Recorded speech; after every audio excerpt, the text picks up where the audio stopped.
अस्सलामुअलैकुम वरहमतुल्लाहि वबरकातुहू। Class first year, chapter number 2, atomic structure, part number 1। आज हम डिस्कस कर रहे हैं Niels Bohr's postulates. Students, Niels Bohr postulate से पहले हम रदरफोर्ड को डिस्कस करेंगे। Rutherford, Lord Rutherford, Lord Rutherford, ये वो साइंटिस्ट थे जिन्होंने एटॉमिक मॉडल पेश किया।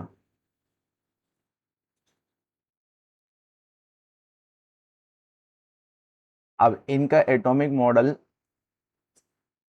लॉर्ड रदरफोर्ड के कहने के मुताबिक कि जो इनका एटॉमिक मॉडल था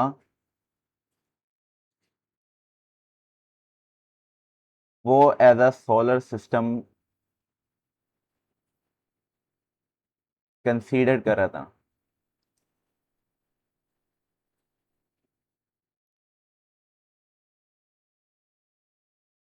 इन्होंने कहा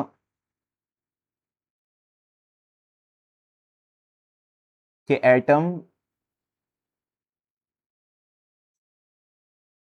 के सेंटर पर न्यूक्लियस पाया जाता है और कैरी करता है पॉजिटिव चार्ज।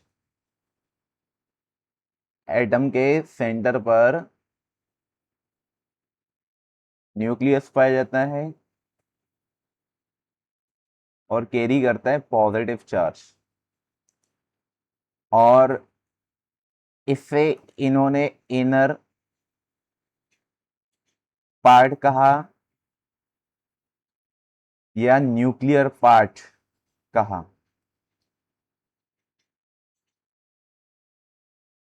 बाहर वाला जो हिस्सा था उसको इन्होंने आउटर पार्ट और आउटर न्यूक्लियर पार्ट कहा। बाद में इन्होंने नाम दिया ऑर्बिट शेल, जिसमें इलेक्ट्रॉन रिवॉल्व करता है और इलेक्ट्रॉन के ऊपर नेगेटिव चार्ज होता है। इलेक्ट्रॉन रिवॉल्व करते हैं,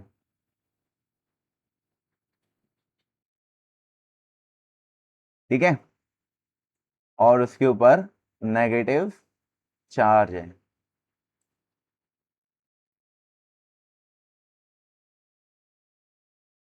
और इन्होंने कहा कि ये जो सिस्टम है, ये जो एटॉमिक स्ट्रक्चर है, एटॉमिक मॉडल है, ये आपके सोलर सिस्टम की तरह।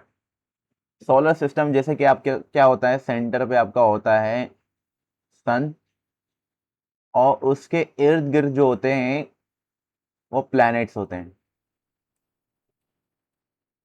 ठीक है, और इसके इर्द गिर्द क्या होते हैं, प्लैनेट्स रिवॉल्व कर रहे होते हैं। तो इसने भी यही कंसीडर किया, ठीक है। ये आपका आ जाता है सन, और ये जो आते हैं ये क्या आते हैं, प्लैनेट्स आते हैं। अब देखो, ये जो प्लैनेट्स है ना, ये कंटिन्यूअसली रिवॉल्व करते हैं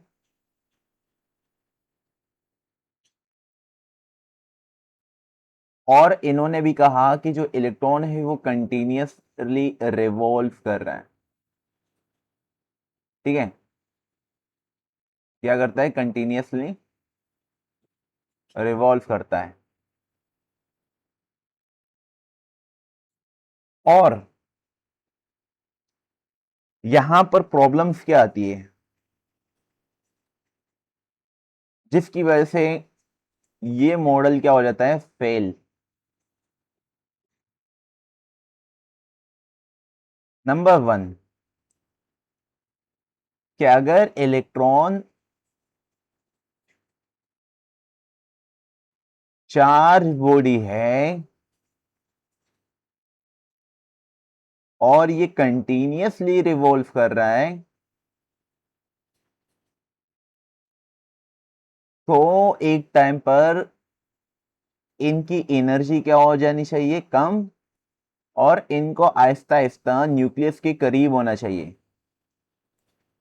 क्या हो जाना चाहिए, नियर टू न्यूक्लियस। और आखिरकार इस इलेक्ट्रॉन को न्यूक्लियस में गिर जाना चाहिए, finally fall into nucleus. First problem. Second problem कि अगर इलेक्ट्रॉन चार्ज बॉडी है, कंटिन्यूअसली रिवॉल्व कर रहा है, तो इनकी एनर्जी मुसलसल कम होनी चाहिए। ठीक है, यानी कंटिन्यूअसली एनर्जी को इमिट करनी चाहिए, और इससे बनने वाला स्पेक्ट्रम वो कंटिन्यूअस स्पेक्ट्रम होना चाहिए। जबकि रियल लाइफ के अंदर ऐसा नहीं होता है। इन्हीं प्रॉब्लम्स को नील बोहर ने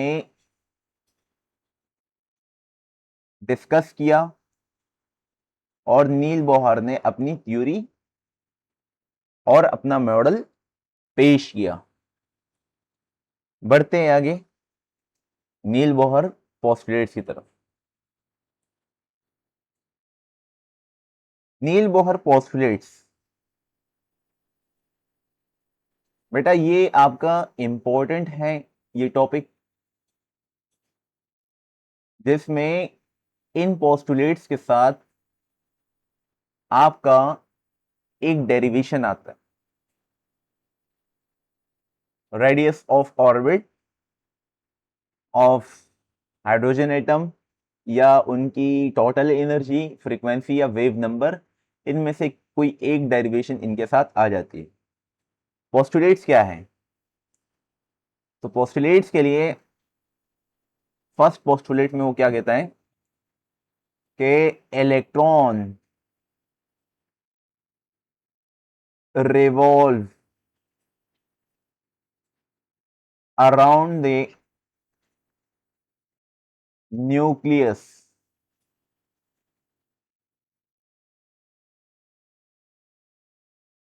in a circular path, जिसे हम ऑर्बिट कहते हैं, situated at a fixed distance and from nucleus with a definite energy। ये आपका फर्स्ट पोस्टुलेट आया। इस फर्स्ट पोस्टुलेट को हम समझेंगे, देन हम आगे मूव करेंगे सेकंड। इन्होंने लिखा है कि इलेक्ट्रॉन रिवॉल्व कर रहा है around the nucleus, circular path, जिसे आप क्या कहते हो, ऑर्बिट कहते हो।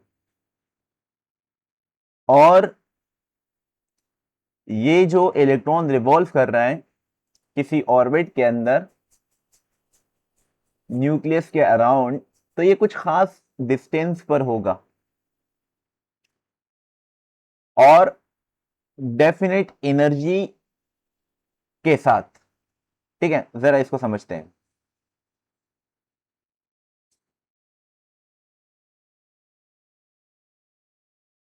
ये आपका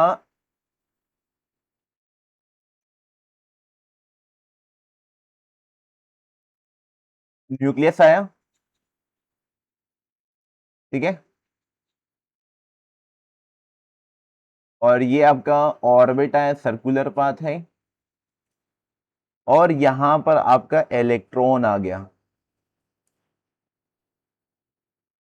ठीक है, इलेक्ट्रॉन।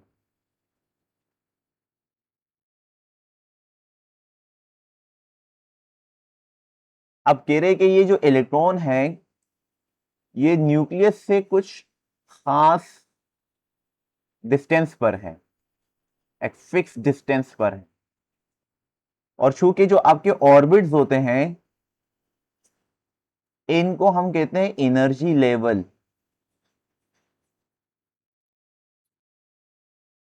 क्योंकि ये एनर्जी लेवल है तो न्यूक्लियस से खास फासले पर इन ऑर्बिट की डेफिनेट एनर्जी होती है। इन ऑर्बिट के पास डेफिनेट एनर्जी पाई जाती है।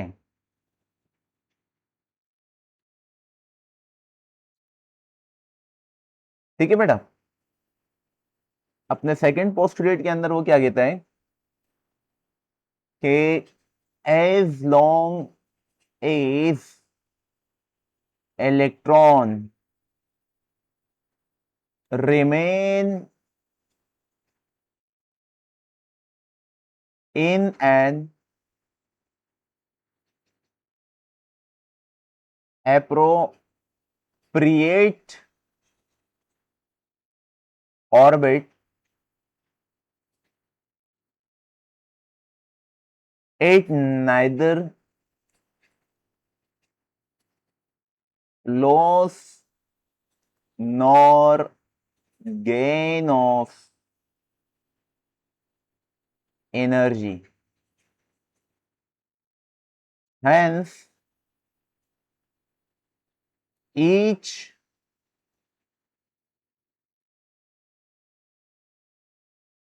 orbit has a fixed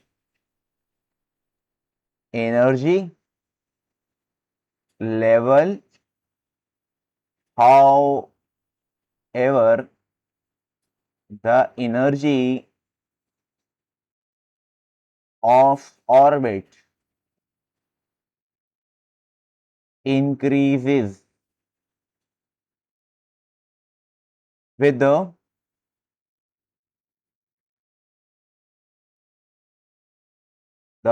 increases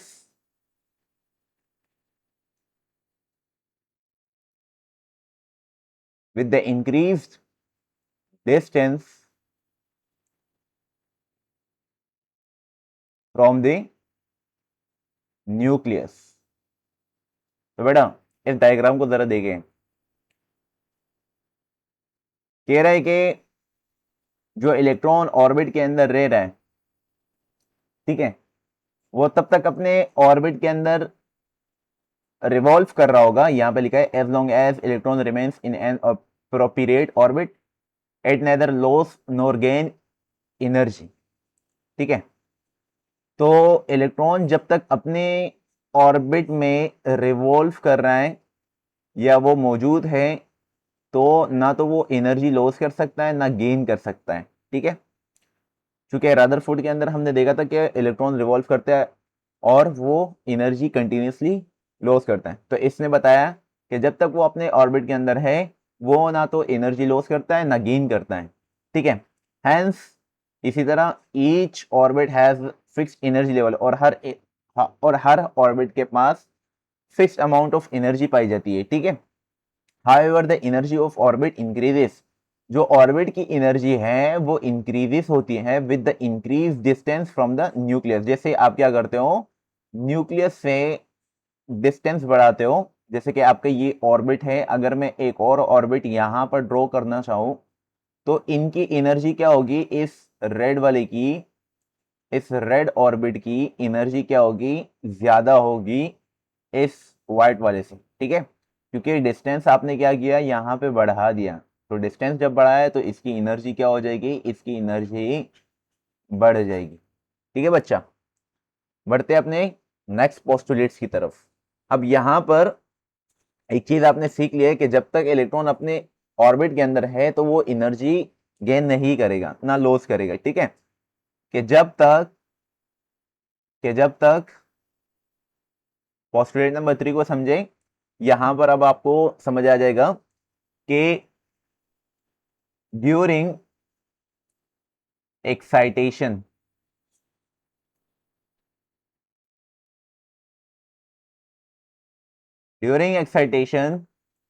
electron absorbs quantized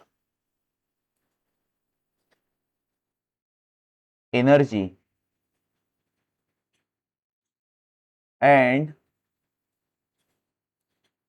jump from a lower orbit या lower energy orbit into an appropriate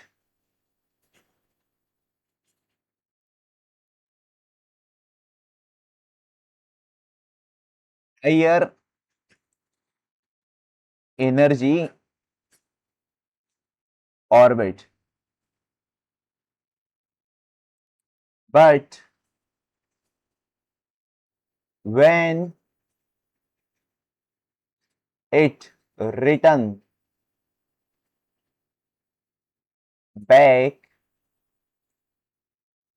to lower energy orbit, it emits quantized energy. इस postulate number 3 को हम समझेंगे।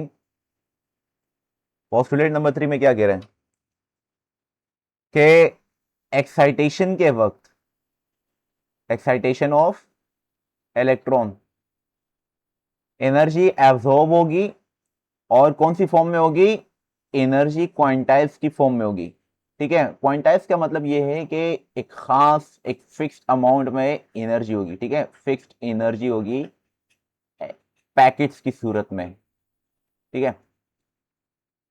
और electron क्या कर जाएगा, जंप कर जाएगा फ्रॉम अपने लोअर एनर्जी ऑर्बिट से अपने हायर एनर्जी ऑर्बिट में। इस पॉइंट को अभी पहले समझते हैं, उसके बाद सेकंड पॉइंट को समझेंगे, ठीक है। कि आपके पास क्या है, एटम का ये ग्राउंड स्टेट है और ये उसका हायर स्टेट है। ग्राउंड स्टेट से मतलब ये है कि ये उसका शेल नंबर 1 है, एनर्जी ऑर्बिट 1 है, ये वो ऑर्बिट है जिसकी एनर्जी क्या है, लोअर है, और ये वो ऑर्बिट है जिसकी एनर्जी क्या है, हाई है, ठीक है, हायर ऑर्बिट। अब इलेक्ट्रॉन यहां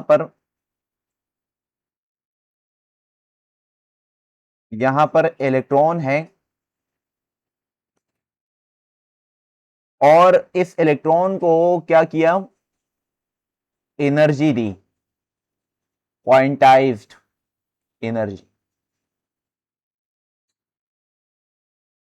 और ये इलेक्ट्रॉन क्या हो जाता है, यहां से जंप कर जाता है और अपने हायर ऑर्बिट में आ जाता है। ऐसा क्यों, क्योंकि जब आपने क्वांटाइज एनर्जी दी तो इस इलेक्ट्रॉन ने इस एनर्जी को क्या किया, एब्जॉर्ब। और जब एब्जॉर्ब किया तो यहां पर इलेक्ट्रॉन हो गया एक्साइटेड, और एक्साइटेड के नतीजे में इलेक्ट्रॉन ने जंप किया अपने हायर ऑर्बिट में। इस प्रोसेस को एक्साइटेशन कहा जाता है,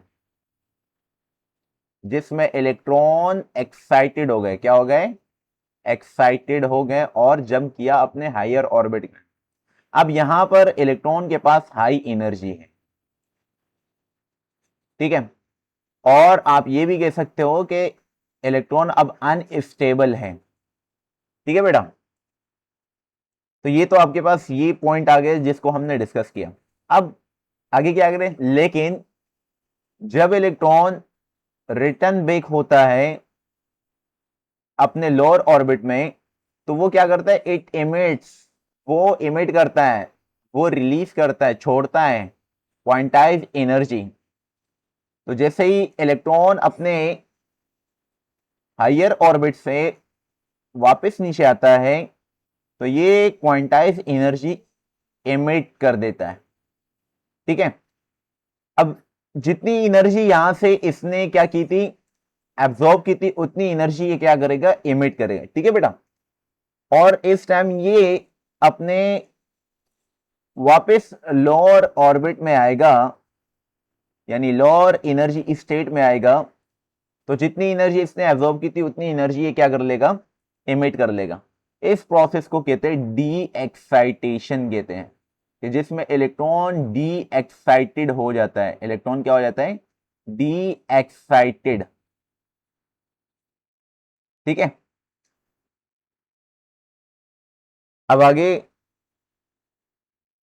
यहां पर इसमें जो आपकी ये वाली डायग्राम है, यहां से जरा समझो कि इसमें आपने अभी क्या पढ़ा, कि जो आपका इलेक्ट्रॉन यहां पर था न्यूक्लियस के करीब, तो जो न्यूक्लियस के करीब होगा उसकी एनर्जी कम होगी, तो वो लोअर ऑर्बिट। ठीक है बेटा। और जो न्यूक्लियस से जितना दूर, वो आपका higher orbit. Higher orbit means के हायर एनर्जी वाला। अगर इलेक्ट्रॉन यहां से एनर्जी एब्जॉर्ब करते हैं तो वो जंप कर जाते हैं अपने हायर ऑर्बिट में, और यही इलेक्ट्रॉन एनर्जी रिलीज करता है तो वो आ जाते हैं अपने लोअर ऑर्बिट में। ठीक है बेटा। अब ये जो एनर्जी इमिट हो रही है ना, इसी से बनता है इनका स्पेक्ट्रम। ठीक है बेटा। तो ये स्पेक्ट्रम हम आगे जाके डिस्कस करेंगे, ये स्पेक्ट्रम कौन सी स्पेक्ट्रम बनती है इनसे। ठीक है। वैसे आपको मैंने बता दिया था कि रदरफोर्ड ने कहा था कि कंटीन्यूअस स्पेक्ट्रम, लेकिन कंटीन्यूअस नहीं होता है, ये होता है लाइन स्पेक्ट्रम। ठीक है। एटम से निकलने वाली जो एनर्जी इमिट होती है वो आपका स्पेक्ट्रम बनाती है। कौन सा स्पेक्ट्रम, लाइन स्पेक्ट्रम। ठीक है। ये हम आगे जाके डिस्कस भी करेंगे। ठीक है बच्चा। अब इसमें जरा देखे बेटा, अगर आपका ये लोअर ऑर्बिट है तो इसकी E1, और ये अगर हायर ऑर्बिट है तो ये आपकी E2 आ गई। तो जैसे ही मैं इन दोनों के दरमियान डिफरेंस मालूम करना चाहता हूं एनर्जी का, तो मैं लिखता हूं डेल्टा E, और मैं क्या करता हूं, E2 से माइनस करता हूं E1, यानी हायर से लोअर को माइनस कर देता हूं, मेरे पास डेल्टा E आ जाता है। ठीक है बेटा। तो कुछ आ जाएगा। और याद रखिए कि जो आपका एनर्जी है बेटा, वो बराबर होती है एच म्यू, क्योंकि आपने क्या कहा, क्वांटाइज एनर्जी। तो ये क्वांटाइज एनर्जी तब होगी कि जब ये बराबर होगी एच म्यू के बराबर। ठीक है। समझ आ गई बात। तो ये ई जो है वो आपका वो क्वांटाइज एनर्जी के बराबर है। तो मैं ये लिख सकता हूं कि आपका delta E equal E2 minus E1, ये दरअसल बराबर है किसके, एच म्यू के। ठीक है। और एच म्यू का मतलब आपको अभी समझाया है कि जो एनर्जी है वो कौन सी एनर्जी होती है, वो दरअसल आपकी क्वांटाइज एनर्जी होती है। क्लियर है बेटा। अब यहां पर ई तो आ गया आपके एनर्जी के लिए। ठीक है। और आपका जो एच है वो आता है प्लांक्स कांस्टेंट के लिए। ठीक है। प्लांक्स कांस्टेंट आता है, इसको भी हम आगे जाके डिस्कस करेंगे। और नेक्स्ट जो आपके पास ये आता है इसे कहते हैं म्यू, और ये होता है frequency of radiation. Frequency of radiation. अब ये जो फ्रीक्वेंसी है, ये फ्रीक्वेंसी रेडिएशंस की होती है। और रेडिएशंस क्या होती है, रेडिएशन सिंपल अल्फाजों में बोल लो कि ये आपके पास एनर्जी है, एनर्जी ऑफ इनकमिंग लाइट, जो आने वाली लाइट है। ठीक है। ये उनकी क्या है, एनर्जी है, या आप कह सकते हो रेडिएशन ऑफ लाइट। ठीक है बेटा। नेक्स्ट आपके पास देखते हैं next slide.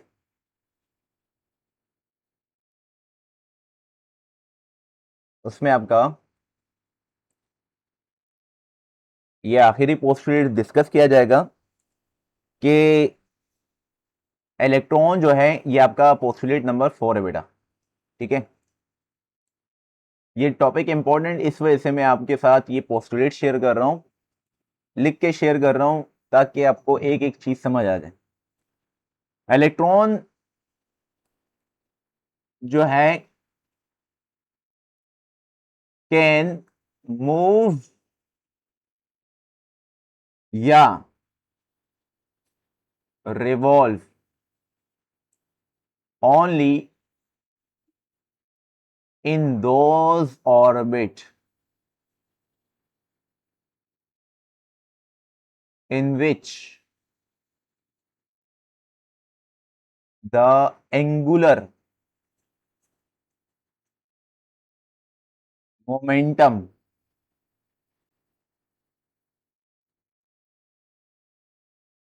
of electron mvr is integral multiple of nh/2 पाई। जरा समझे इस चीज को। ठीक है, फिर से हम क्या करेंगे, डायग्राम यहां ड्रॉ करेंगे। ये जो इलेक्ट्रॉन है,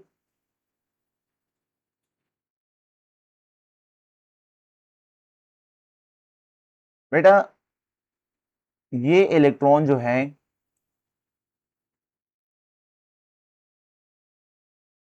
इस ऑर्बिट में कब रिवॉल्व कर सकता है,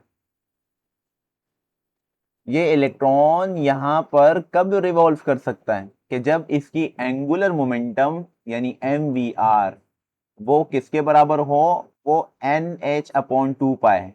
एन मतलब शेल नंबर। ठीक है बेटा, एन क्या है, एन आपका शेल नंबर है या ऑर्बिट नंबर।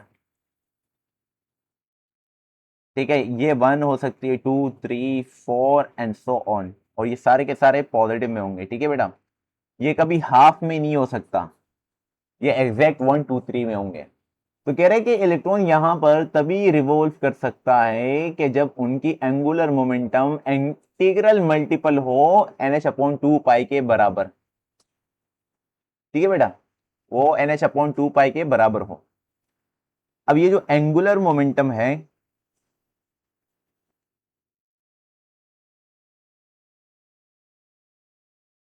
एंगुलर मोमेंटम, इसको हम रिप्रेजेंट करते हैं एल से, और ये बराबर होता है mvr के। और आपका mvr NH/2 pi.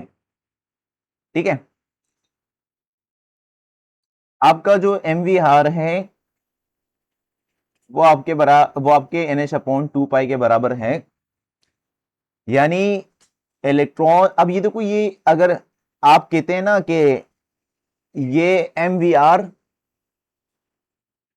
Equal to NH/2 पाई कैसे आया, तो ये दरअसल इसकी एक अलग एक्सप्लेनेशन है।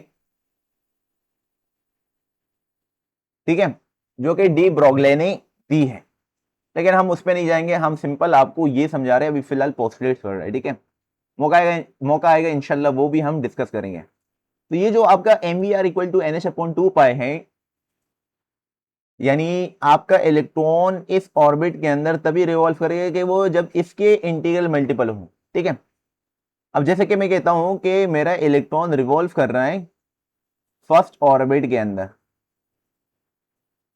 तो फिर उसके लिए जो मेरा mvr है बेटा, वो n की जगह 1 आ जाएगा। यानी यहां पे आपका n क्या आया, 1 आया, और h/2 पाई। और अगर मेरा इलेक्ट्रॉन सेकेंड ऑर्बिट के अंदर है, तो इसका मतलब मेरे पास n की वैल्यू क्या आ गई, 2।